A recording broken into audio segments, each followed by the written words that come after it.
अगर कोई हमारे हाथ से हमारी उंगलियां काटने की कोशिश करे या हमारी भुजाओं से हमारी हथेली काटने की कोशिश करे तो किस तरह का कष्ट होगा आपको।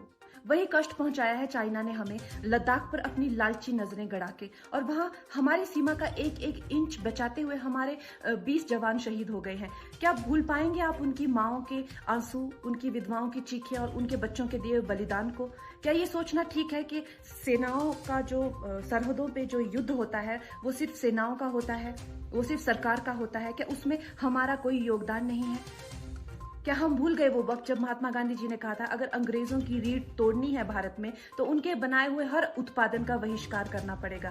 तो क्या ये जरूरी नहीं है कि हम भी इस युद्ध में हिस्सा लें, क्योंकि लद्दाख सिर्फ एक जमीन का टुकड़ा नहीं है, भारत की अस्मिता का एक बहुत बड़ा हिस्सा है, भारत की हथेली है। हम उसे किसी तरह से इस दुश्मनों के उनके गंदे इरादों में सफल नहीं होने दे सकते। तो क्या हम लोगों को इसमें हिस्सा नहीं लेना चाहिए कि जो चाइनीज जितनी भी गुड्स हैं, जितने भी उनके प्रोडक्ट्स हैं, जिन भी कंपनीज में उन्होंने इन्वेस्ट किया हुआ है, उनसे उनको रिटर्न्स आते हैं, रेवेन्यूज आते हैं, ऑर्गेनाइजेशंस है, उन सब का बहिष्कार करें ताकि वो उस संपत्ति से जो यहाँ से इंडिया से इकट्ठी करके जाते हैं, उस संपत्ति से हथियार खरीद के हमारे सैनिकों के सीने छन्नी करते हैं। तो क्या हम इस युद्ध में हम चाइना का साथ दे सकते हैं? आप बताइए।